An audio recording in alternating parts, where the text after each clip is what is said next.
بسم اللہ الرحمن الرحیم۔ حسن و جمال کی پیکر۔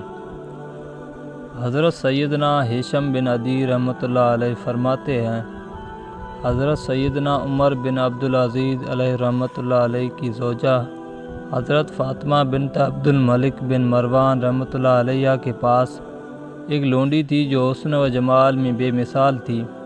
وہ آپ رحمۃ اللہ علیہ کو بہت محبوب تھی۔ خلیفہ بننے سے پہلے آپ رحمۃ اللہ علیہ نے اپنی زوجہ سے کہا، یہ لونڈی مجھے ہبہ کر دو، لیکن انہوں نے انکار کر دیا۔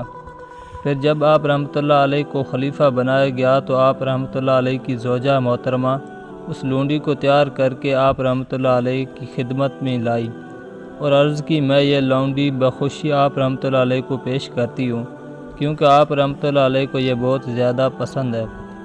آپ رحمۃ اللہ علیہ بہت خوش ہوئے اور فرمایا، اسے میرے پاس بھیج دو۔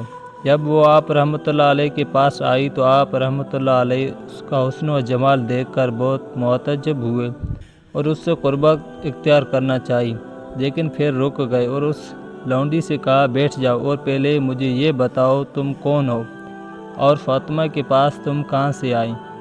وہ کہنے لگی، میں کوفہ کے گورنر کی غلامی میں تھی اور وہ گورنر حجاج بن یوسف کا بہت مقروض تھا۔ اس نے مجھے حجاج بن یوسف کے پاس بھیج دیا۔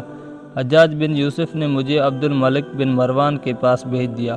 ان دنوں میں میرا لڑکپن تھا۔ پھر عبد الملک بن مروان نے مجھے اپنی بیٹی فاطمہ کو ہبہ کر دیا اور یوں میں آپ رحمۃ اللہ علیہ کے پاس پہنچ گئی۔ آپ رحمۃ اللہ علیہ نے اس سے پوچھا، اس گورنر کا کیا ہوا؟ کہنے لگی، وہ تو مر گیا۔ آپ رحمۃ اللہ علیہ نے پوچھا، کیا اس کی کوئی اولاد ہے؟ اس نے جواب دیا، جی ہاں، اس کا ایک لڑکا ہے۔ آپ رحمۃ اللہ علیہ نے استفسار فرمایا، اس کا کیا حال ہے؟ کہنے لگی، اس کا حال بہت برا ہے، بہت زیادہ مفلسی کی زندگی گزار رہا ہے۔ آپ رحمۃ اللہ علیہ نے اس وقت کوفہ کے موجودہ گورنر عبد الحمید علیہ رحمۃ اللہ کو خط لکھا کہ فلاں شخص کو فوراً میرے پاس بھیج دو۔ فوراً حکم کی تعمیل ہوئی اور وہ شخص آپ رحمۃ اللہ علیہ کے پاس آ گیا۔ آپ رحمۃ اللہ علیہ نے پوچھا، تجھ پر کتنا قرض ہے؟ تو اس نے جتنا بتایا آپ رحمۃ اللہ علیہ نے سارا ادا کر دیا۔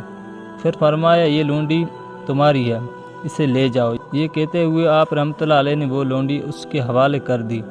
جو ہی اس نے لونڈی کا ہاتھ پکڑنا چاہا تو آپ رحمۃ اللہ علیہ نے فرمایا، خبردار، تم دونوں ایک دوسرے کی قربت سے بچنا، ہو سکتا ہے تیرے والد نے اس لونڈی سے وطی کی ہو۔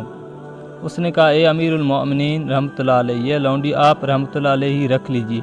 آپ رحمۃ اللہ علیہ نے فرمایا، مجھے اب اس کی کوئی حاجت نہیں۔ اس نے فرمایا، پھر آپ مجھ سے خرید لیں۔ آپ رحمۃ اللہ علیہ نے پھر انکار کر دیا اور فرمایا، جاؤ، اسے اپنے ساتھ ہی لے جاؤ۔ یہ سن کر وہ لونڈی کہنے لگی، یہ امیر المومنین رحمۃ اللہ علیہ، آپ تو مجھے بہت چاہتے تھے، اب آپ رحمۃ اللہ علیہ کی وہ چاہت کہاں گئی؟ آپ رحمۃ اللہ علیہ نے فرمایا، میری تجھ سے محبت و چاہت اپنی جگہ برقرار ہے، بلکہ اب تو اور زیادہ بڑھ گئی ہے۔ پھر ان دونوں کو روانہ کر دیا۔